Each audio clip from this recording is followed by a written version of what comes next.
kan jeg ikke beskrive på 2 sekunder. Jeg er faktisk travlt. De er dejlige. De er friske og smukke. Og så er de dejlige at få et kram af. Og det sødeste. De er bare så dejlige. Dejlige. Samme beskrivelse. De er velopdragende. De er impulsive. Og dygtige. Og morsomme. Kreative. Sød. Nuttet. Hvad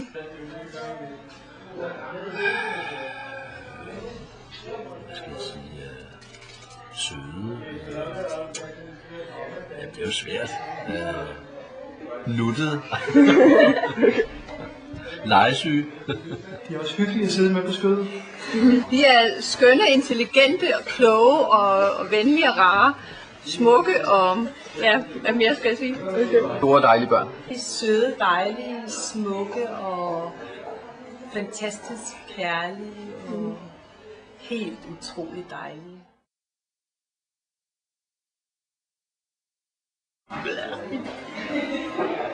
Der ødelægger, og nogen, der åbenbart har brug for opmærksomhed på en eller anden vis. Jeg forstår det ikke helt, men jeg synes, det er jo ganske skrækkeligt, at man skal tilkalde sig opmærksomhed ved at genere andre. Hvis det er den eneste måde, man kan få opmærksomhed på, synes jeg, det skal lade være.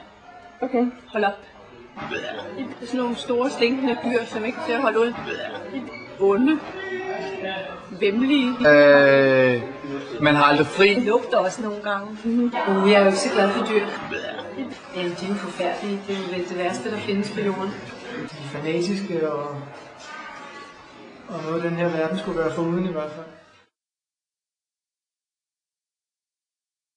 Som regel 1 gang om dagen. Medmindre der er et eller andet sådan helt breaking news, som man skal sige, så ser jeg det på nettet. Aldrig jeg gik til det selv om tirsdagen. Måske 1 eller 2 gange. Ej, det er noget mærkeligt noget. Om dagen eller om ugen? Om ugen. Om ugen? Ja, rigtig mange timer. Det ved jeg ikke. Mange timer.